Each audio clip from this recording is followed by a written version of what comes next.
All right, welcome guys. I'm going to do a review for Spider-Man Brand New Day. This will be like maybe non-spoilers for a good 3 minutes, which I'm going to try to keep track over here. And then after that, full-on spoilers. So if you're not catching up all the Spider-Man movies, there's three of them that came out. Tom Holland did three of them. This time it's a new director. And I feel with this one, you had the first three that come out, and it was kind of a kid becoming a superhero, with his friends. And then right now, I feel like it's grown up with all the movies. So maybe you saw this when you're in high school, and now, it's been a couple years. And even for Tom Holland, I believe he had just hit 30. And this movie is mature, I feel, but not like rated R, not showing blood nonstop or anything like that.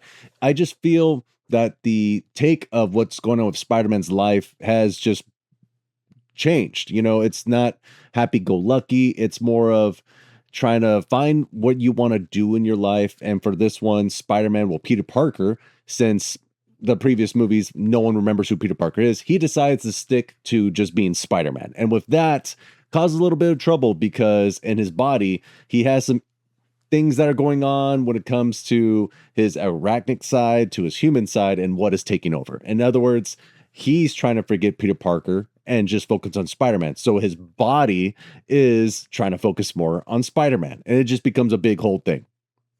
Let's see where I'm at. One more minute. Okay. So this movie, I believe, is shot very well. And it's good pacing. I was worried that there'd be a lot of clutter with all these characters, but I would say it wasn't really that. It was really focused on Peter. And then what was the main villain of the whole situation? I feel there is a bit of a shift towards the end, but I don't think it's for the worse. I don't think it's for the better. It's just continuation of what's going on with the story and what Peter has to really focus on when it comes to who he aligns with. I'll just put it with that. And it was good. It was fun. It hit my feels. And I'll tell you right now, the end credit scene, that's nothing important. It's really nothing important. It's one of those scenes, I believe it was Homecoming, when Captain America just sat on his chair and says, "So you're trying to see a end credit scene. No luck." And then that was it. They troll you again on this one. That's it. Okay. 10 seconds. I will just say, go see it. It's fun, entertaining. It's great in the movies. You might enjoy it at home, but I feel it was a great popcorn flick to watch with a bunch of people. I saw it I saw it with a friend of mine the first time, and then I saw it with my brother the second time. And mostly because I just wanted to take more in, because I feel as a fan, I would just full on enjoy Spider-Man. I'm a very biased, when it comes to Spider-Man films, I will just go see it because it's Spider-Man. And half the time when it comes to a bunch of these movies, maybe one or two I did not like, but I'll still go and see them because I was fully aware my favorite character, Spider-Man's gonna be in it. But yeah, all right, 30 minutes is up. So now it's gonna be non-stop spoilers. So leave, come back, let me know in the comments what you think about the movie, or if you're gonna go see it, if you're just gonna wait for it, and then that's it. All right, warning, far big warning right now, non-stop spoilers. Okay, and here we go. Okay. There's a lot of controversy with this film. The main controversy I kept hearing a couple times with is Jean Grey being in this film, her going into Punisher's head, and if that's a big issue. And then, yeah, if it is way too cluttered, that's the whole thing here.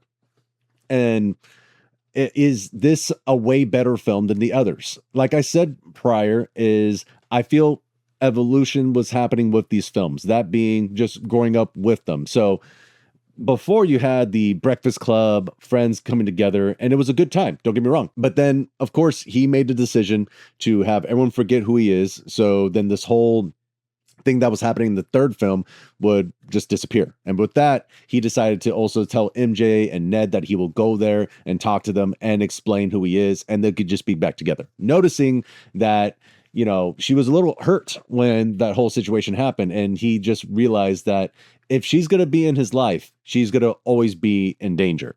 And the funny thing, of course, in this film, she points out, in the last couple hours, I've been almost killed multiple times. So it's not working. It was pretty good. But yeah, let's go to Jean Grey real quick. I thought, a lot of people were saying redhead, of course, is going to be Jean Grey. I would like to just not listen to him a lot because I was just trying to be surprised and enjoy what was happening in the film. It was Jean Grey. Simple as that. A couple people that are arguing right now is that it's a terrible version of this Jean Grey because it's not from the comic books. It's been years since I've been watching a lot of these comic book movies, and don't get me wrong, when it comes to DC, Marvel, I've had my issues of the decisions that they picked, but then also I've come to realize they're trying their own thing. It's not going to be like the comic books. I'm going to take in what they show, and if it's good, I'll enjoy it. It'll be great. But on this one, I have no issues. It's a new Jean Grey. Of course, she has her flaws. It's a girl who's trying to find her sister, believes no one's on her side. The only way she could get to her sister is just being, just violent. Editing George here real quick. I do have to say, yes, Jean Grey was pretty crazy of everything she did. If you go down the lines, yes, of course. But if that means Marvel has to put themselves in a weird situation here. For Marvel to do this thing where Jean Grey was pretty much a violent character and now has to do something better and try to get away from what she did before. They have to add on to that. A lot of people are saying what they did here is just dumb. You're not going to have the same thing before. Marvel, do me a favor. Don't be vanilla. By that, I mean, don't have these characters be just heroic at the beginning. Jean did something that was it was really bad. Hardcore villain, basically. And people should see it that way. Marvel, you are putting yourselves in a situation where you might have to make some films that are for teenagers and up, not just kids. I know this whole thing that happened with Tom Holland saying he didn't want to scare children that are going to see this movie. A lot of kids saw this movie. X-Men, I think a lot of kids saw those movies too. I saw them when I was a kid, 2000 to whatever. I was a kid back then. I saw those movies. I was 11 to 13 and then just onward. So Marvel, you need to understand this. What you're doing with these characters, bringing X-Men in here, do not do this is what people didn't like about the previous movies. They were enjoyable, don't get me wrong, but there's a lot of stuff in there where it's not kid friendly. You could pull some punches, I feel, when it comes to X-Men. You can. It's possible. It's okay. But Marvel, understand what you did here. People will hate it if you don't show redemption. Because what Jean Grey did here, what Spider-Man created for the X-Men mutants to have them pretty much enslaved at some point, it has to be tied in. You have to understand, if you don't bring up at all what Jean has done and what Spider-Man has created later on in the future, you're kind of boning yourselves. People want these movies to be entertaining, a good storyline tied in together, which they did prior. And then with this one is a good set-off point to pretty much set up a lot of stuff for X-Men and for Spider-Man. May it be Spider-Man taking hits for what he created, for X-Men taking hits for what Jean did. You have to understand, if you do nothing with this, then it is nothing. You have to bring up what happened in New York. You have to. Because something like that scares people in that world. People that are watching this movie are mad because she did all these things and, because she's supposed to be a superhero at some point. So to show the redemption of this person who did a lot of flawed things, 100% flawed, and then slowly become a hero, someone could look up to and understand that they did something wrong and they're trying to redeem themselves. That's the best way to do. But yeah, I had to go on this rant real quick because I know I didn't say that during here because I was kind of going through the motions. But yeah, back to the video. Because she has to go up against a gigantic company that has all this technology, all these things. And of course, she's going to use Scorpion to get what she wants, the Hulk, Punisher at some point, and figure this whole thing out. Now, real quick, when I brought up the Punisher, there was another issue that people were having when she goes into his mind. And she goes, just for the joke, whoa, this guy has some problems. I thought it was funny. But then people were saying, why wouldn't she find more of what she needed as, being a better human being in Punisher compared to Spider-Man?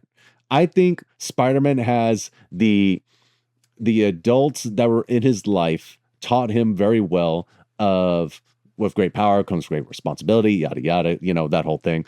And it having Aunt May sit next to Jean and explain to her that you have these powers now. And then pretty much the whole thing that she goes, the whole spiel with Spider-Man, it could go easily for her. And she didn't have that mom, which they established that whole, scene and everything there. And I think they did such a good job there. Now with the Punisher, if you know the Punisher's past and his history, how his family was like just gone. They were part of this whole thing and they just got killed. There's simple as that. And then he, in retaliation, just murders people. Where in that do you think that she could say, "Oh, I am understanding now, and I'm so glad that the Punisher taught me the right thing"? There's no, it's not happening. It's just not. I'm sorry. Whoever thinks that, don't get me wrong, he has a lot of freaking issues. We could all agree on that. Her reaction is comedic effect. That's all it was. And if anything, she probably has been in the Scorpion, who's done those horrible things, and going into the Hulk is again going through all the trauma that he's went through. But I think what she needed is what Spider-Man's past had, that being an adult or just a not father figure, mother figure, whatever, just like a parental figure that would help her out, of acknowledging also that she has great power. She has great responsibility, and a lot of bad things could happen, but she's not alone. And of course, she felt like she was alone, and Peter did a great job there. And I think when Peter got shot and Jean Grey was breathing through him, it was such a crazy scene. And I was just like thinking to myself, I've never seen this before. And I think that's why I really enjoyed it. I'm not saying that this film is 10 out of 10, the best Spider-Man film ever. I definitely have some contenders in there for the past years of what I believe is the best Spider-Man. This one is good. It's good. It's fun. It's entertaining. I'll definitely put that in there. If I'm doing a whole binge of all the Spider-Man, I would definitely be happy to leave this one for last, because it was just a fun ride. I saw this movie twice. I was happy to see it twice. That's mainly what I want from these films, is just to have a great time, and this one definitely gave it to me. The action was really well done, and they were saying that they were inspired by the Insomnia games. Now, I only played the first one. I never got to finish the first one because a friend of mine was at my apartment and said, "Hey, can you not beat the game? I haven't beaten the game." And that was 8 years ago. I want to say 7 years ago, maybe 7 years ago, maybe. I'll put it at that. And I still haven't beat the game. So I'm going to beat the game. I need to play the game and beat it. And I need to play the second one. I bought all the games so that I could be prepared for this, for this movie, because I heard that they were inspired by these games, and they took a couple things, and people even put online just kind of references from the games. And it just seems like it would have a good story. And I'm a big Spider-Man fan, and my brother's played these games, and he's told me multiple times to play them as well. But yeah, back to the movie. Just the way they unlocked the character of Jean Grey was just very interesting to me, where it went from just, her passing from one person, another person. I think it was like 6 meters or whatever meters. And later on, when she finds out that her sister was killed in that room, and she just unlocks and says, "I'm going to murder all of you," which I think that was the right reaction to that. As much as people were saying, "Why would Jean Grey do that? She's such a heartfelt character." Me and my brother were talking about this also, that maybe in the X-Men series, the cartoon from the 90s, she was always just female character with powers, and Cyclops' girlfriend, and Wolverine likes her, and that was kind of it. And then there was a couple other stuff where he tells me from the comic books, I don't know that much. He tells me so many things about him, and that she's such a well-rounded character of just depth. And even with the cartoon series lately, there's a whole lot going on there. With this one, they introduce the collars that are going to stop mutants from having powers, which that sucks for Spider-Man, because he will be known to be the guy who made these collars that could stop mutants. It's a whole thing. No doubt with damage control, them having that technology and probably research the whole thing, are going to be looking for mutants and trying to contain them that way. Same thing with Jean Grey. Her actions on New York City, of that level of just freezing people and probably the terror that they bring in there, are another reason people are going to hate mutants. She pretty much had a guy walk on the street. I don't think she was aware that the taxi was going to be there. The taxi did hit him. if she was really aware of that, I would understand where people would be like, she's crazy, she's evil. And of course, they had to put certain things in here to make her a threat. I think alone with her able to read minds would be a big threat. But her doing that, taking over MJ, that whole thing, I really thought for a second, because you don't know what they're gonna do in these characters when they had Ned and MJ forget. If Peter said, "Hey, shake my hand," and then he just magically remember, that would be just terrible writing. And so with that scene when MJ, when Jean Grey took over MJ, kissed Spidey, and just said, "Oh my God, Peter, I know who you are." I was like, "Are you serious?" But then when she had her head over his shoulder and she just smiled, I was like, "Oh fuck, that's not her."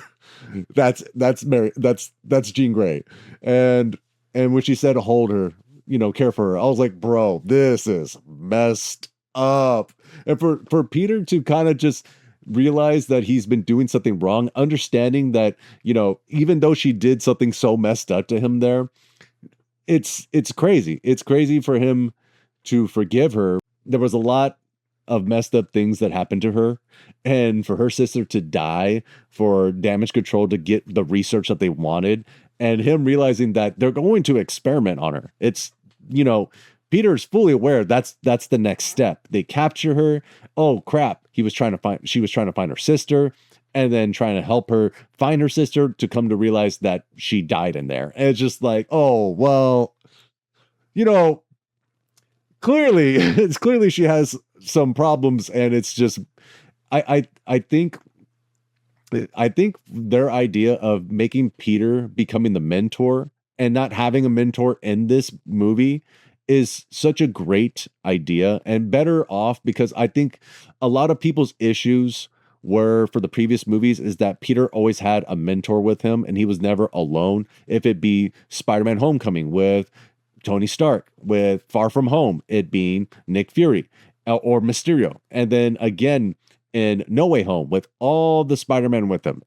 Or Doctor Strange. It's just people wanted Spider-Man to be on his own. And this movie, he did have other characters on the side, but they weren't mentors. He was asking for information for the mutation, and he was telling Frank to stop trying to kill people. And he was just trying to live his life the way he wanted to do it, which clearly was the wrong way, because he was trying to isolate himself. And by doing that, the arachnic DNA was just taking over his body. Now, I wanted full on man spider. I said that in the trailer review I had, and I would love it. And even Tom Holland said in an interview that they kind of went that route a little bit, but they also want kids to see this movie, so they didn't want to do the whole thing. There was a whole nightmare scene that he said that he had where he would go that route, giving him, just spikes coming out, maybe transforming a little bit, but they were afraid that it would be too nightmarish. I would hope that they would do it at some point, but it's whatever. I can't get all I want. I got what I wanted from this movie. It was fun, entertaining, and then yeah, I keep saying fun, entertaining. That's all I could say about it. But I swear it's more than that. But I'm trying to break down some of the stuff I liked and had issues with. Maybe what did I have issues with it? I think Hulk at the end. I was saying this to my brother that of course he go to Banner asking about mutation, but I would say Jean Grey did not know that Banner was in New York. Of course, it could be just public know-how that Banner was teaching at a university, and she'd be thinking, you know what? I go in his mind, he becomes the Hulk, and bam, bam, bam, no problems. But I don't know. I had a little bit. It's like the smallest issue. It's a cool fight and all, but how would she know that? If anything, she would get another villain, or Scorpion comes back. He defeated Scorpion, so it would really not work. But maybe Spider-Man has to fight multiple villains at that point. So the villains are attacking damage control, trying to, get, I think it was what, VMAX, which that was, oh my God. I was thinking like, okay, maybe it's some kind of serum that they got from her, or some kind of, telepathic helmet that they were trying to, create. But then it being the last thing that her sister saw, that was crazy. That was freaking crazy. I had to throw that out there too. But yeah, it was a fun ride. It was crazy. It was good. The lighting was really well done. The action was good. There was a whole thing that I think they were saying that a lot of people on the internet was saying that the Jackie Chan group was part of it, but I think the director was debunking that. That was another thing too. Not that I needed the Jackie Chan group there. I think we had a good time for all the people that was there, that were there. But yeah, I'm gonna start rambling at some point. But I had a good time. Did y'all have a good time? That's the thing I want to know too. But please let me know in the comments below. Y'all have a good one, as always.